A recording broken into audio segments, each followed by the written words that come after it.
Hello, good morning mga kadams. Happy Friday po sa inyong lahat. So, ngayon nandito po ako sa bahay nila ate. So, since nandito ako, then boring dito sa bahay nila ate.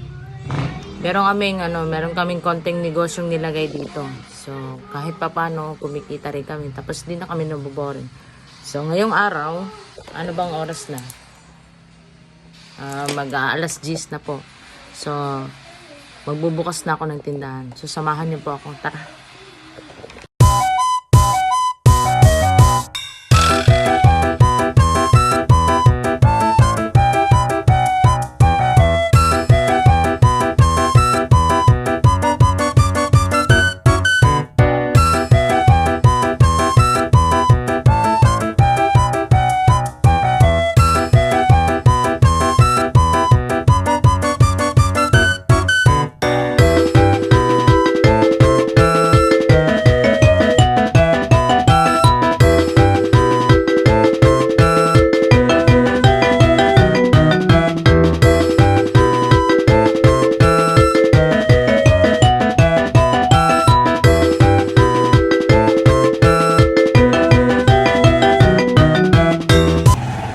Mga kadams, tapos na po akong mag-display ng aking paninda and mainit na po kasi alas 10 na.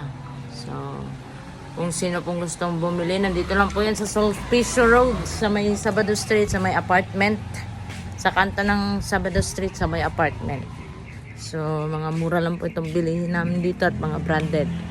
So kung gusto nyo bumili, pumunta lang po kayo dito sa pwesto namin dito. Yan yung kanto ng Sabado Street. So, dito yung bahay ng ate ko sa apartment. Then, ito yung mga paninda namin. Mga mura lang po ito dito. Kaya, wag na po kayong mahiyang pumunta at pumili. Bye!